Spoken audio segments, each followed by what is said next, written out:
Good morning students.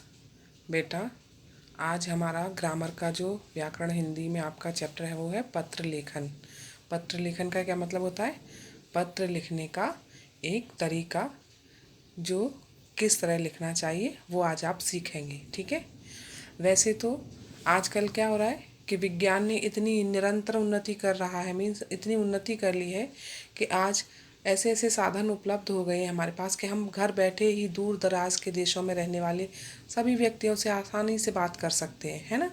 और उनका चित्र भी देख सकते हैं। चित्र देखना मीन्स फेस टू फेस उनसे बातें करते हैं। लेकिन इतना सब होने पर भी पत्र का अपना एक अलग ही महत्व होता है। यानी कि जब किसी का लेटर आता है, किसी अपने का लेटर आता है, तो हमें अलग ही खुशी महसूस होती है।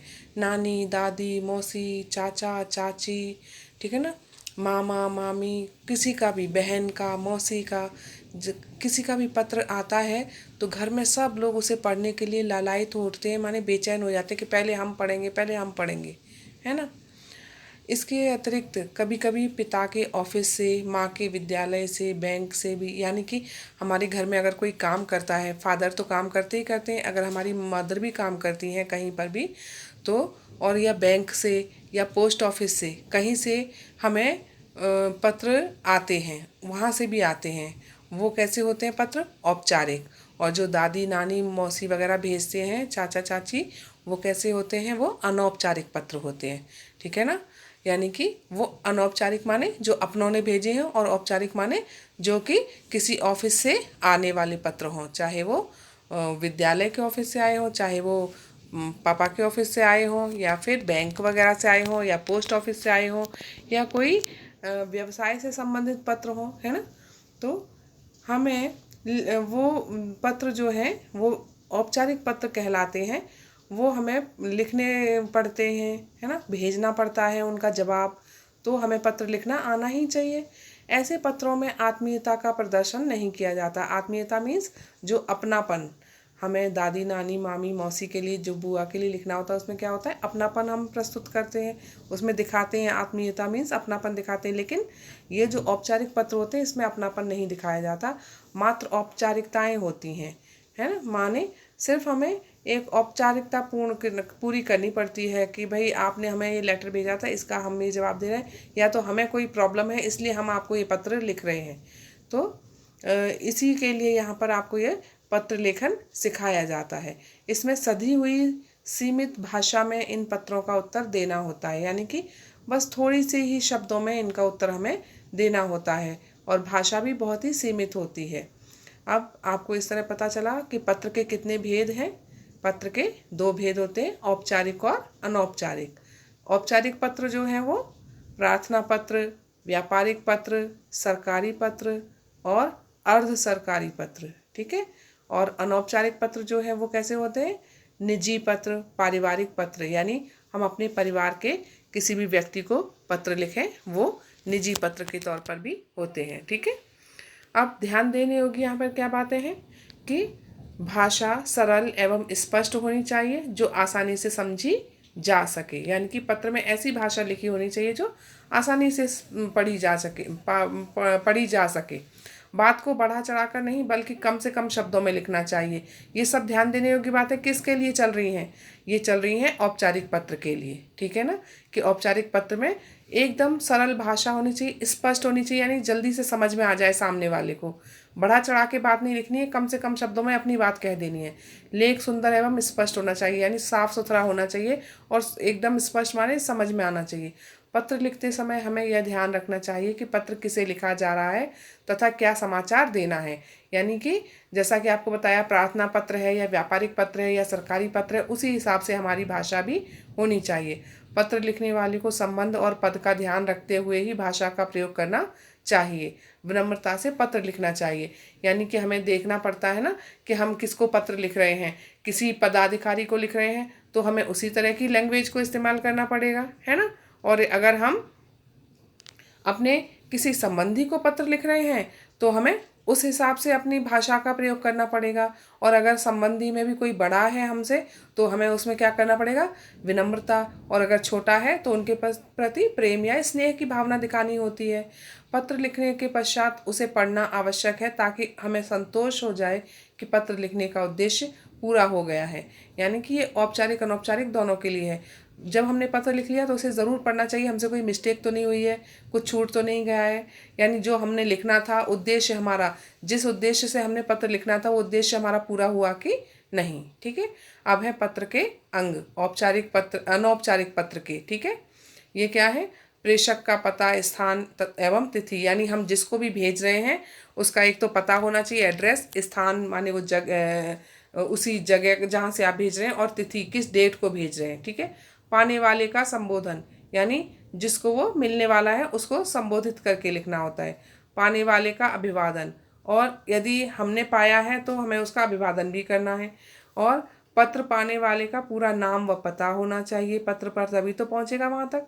पत्र की समाप्ति, प्रेषक का परिचय, नाम एवं पता। यानी जब हम पत्र को समाप्त करते हैं तो उसका भी एक तरीका होता है, भेजने वाले का नाम और उसमें परिचय भी होना चाहिए, उनका पता भी होना चाहिए, है ना।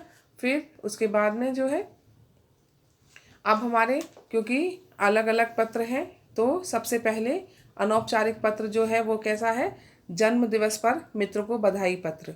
यानी अगर हम अपने मित्र को बधाई का पत्र देते हैं, लिखते हैं, तो उसमें एक पत्र लिखने का क्या ढंग होना चाहिए, क्या तरीका होना चाहिए, वो बताया गया है। अब देखो आप इस पत्र में जैसा कि देख रहे हैं, सबसे पहले क्या किया है, एड्रेस लिखा गया है, लिखा गया है कि नहीं, जिसके लिए आप भेज रहे हैं। ठीक है ना। फिर अब आप अपने मित्र को भेज रहे हैं तो आप क्या लिखेंगे, प्रिय मित्र, और फिर अपने मित्र का नाम लिखेंगे और उसको सस्नेह नमस्ते, यानी कि बड़े प्रेम के साथ नमस्ते लिखते हैं। फिर आप अपना जो मैटर लिखना है बीच में, वो जन्मदिन के लिए है तो आप क्या करेंगे, जन्मदिन का लिखेंगे। और अगर जन्मदिन की जगह वो मित्र अगर परीक्षा में पास हुआ है, जैसा कि आप सेकंड लेटर में देख रहे हैं नीचे वाले में, तो उसका मैटर कैसा चेंज हो जाएगा, वो परीक्षा में सफलता पाने के लिए उसको बधाई देने वाला हो जाएगा। और अगर जन्मदिन की बधाई दे रहे हैं तो मैटर बीच में कैसा आएगा, जन्मदिन की बधाई के लिए ही आएगा कि मैं तुम्हें जन्मदिन की बधाई दे रहा हूँ या दे रही हूँ। क्योंकि तुम लेटर कब लिखोगे, पत्र कब लिखोगे, जब तुम उसके जन्मदिन पर जा नहीं सकोगे। तो पहले तो रीज़न दोगे, एक कारण बताओगे कि क्यों उसके जन्मदिन पर तुम नहीं पहुँच पा रहे हो, और उसे बधाई पत्र के द्वारा भेज रहे हो। ठीक है ना। और घर में जो बड़े हैं उनको भी नमस्कार कहोगे, छोटा है कोई बच्चा, भाई बहन, तो उसे आप प्यार देंगे, है ना। और फिर अंत में आप अपना नाम लिखेंगे। तो ये हो गया अनौपचारिक पत्र के लिए। ठीक है ना। और अगर औपचारिक पत्र आप लिखते हैं तो उसके लिए क्या करेंगे, सबसे पहले जिसको आप लिख रहे हैं उसका एड्रेस होगा। ठीक है। फिर आप क्या लिखेंगे, सेवा में।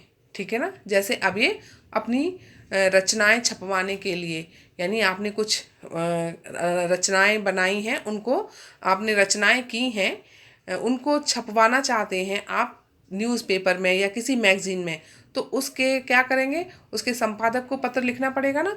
तो सबसे पहले एड्रेस होगा, फिर आप क्या लिखेंगे, सेवा में संपादक, है ना, नव भारत टाइम्स, यानी कि ये नव भारत टाइम्स के लिए है इसलिए। फिर वहाँ का एड्रेस दिया जाएगा। ठीक है। फिर आप उसमें विषय भी लिखेंगे कि क्या विषय है आपका, अपनी रचनाएं छपवाने का अनुग्रह करने के लिए। और अगर कोई आपको यही पत्र अपने प्रधानाचार्य को लिखना होता तो वहाँ पर आप अपना वो रीज़न देते, विषय वो लिखते। अगर आपको छुट्टी लेनी थी तो छुट्टी का रीज़न देंगे। अगर आपको अपना ट्रांसफ़र सर्टिफिकेट चाहिए, है ना, तो उसके लिए आप एक लेटर लिखेंगे तो वहाँ पर वो विषय में वो चीज़ आ जाएगी कि हमें हमारे पापा का तबादला हो गया है, यानी कि ट्रांसफ़र हो गया है, एक जगह से दूसरी जगह स्थानांतरण हो गया है, तो इसलिए हमें क्या चाहिए, हम अपनी टीसी लेकर जाते हैं ना आप, ट्रांसफ़र सर्टिफिकेट, यानी कि विद्यालय छोड़ने का प्रमाण पत्र। हिंदी में क्या कहते हैं उसे, विद्यालय छोड़ने का प्रमाण पत्र। तो वही आती हेडिंग, और उसमें फिर आप माननीय महोदय, है ना, प्रधानाचार्य के लिए है तो आप अपने स्कूल का एड्रेस लिखते हैं यहाँ पर। ठीक है ना।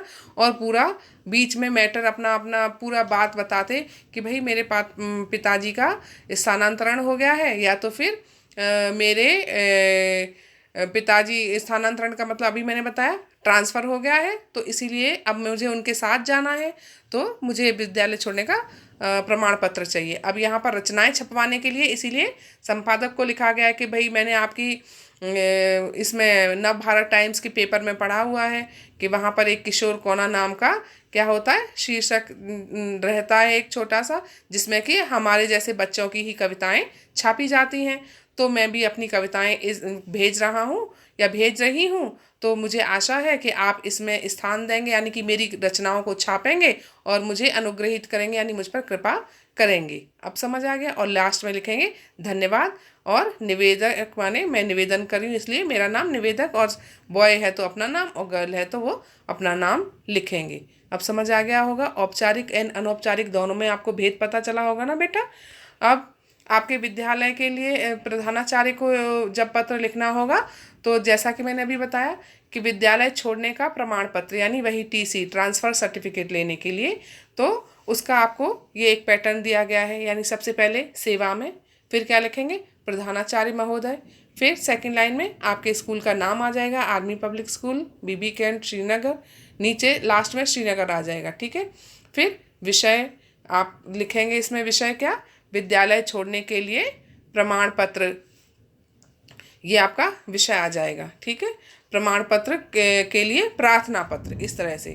फिर महोदय, और यहाँ से आप अपना बिल्कुल कम शब्दों में लिखेंगे कि मेरे पिताजी का यहाँ से श्रीनगर से दिल्ली या जहाँ पर भी तबादला हो गया है या स्थानांतरण हो गया है, इसलिए अब मुझे भी उनके साथ जाना है, अतः आप मुझे विद्यालय छोड़ने का प्रमाण पत्र देकर मुझ पर कृपा करें या मुझे अनुग्रहित करें। और लास्ट में क्या लिखेंगे, आपका आज्ञाकारी शिष्य या आपकी आज्ञाकारी शिष्य और अपना नाम, अब बस या तो अपना नाम और क्लास और उसका सेक्शन, ठीक है ना।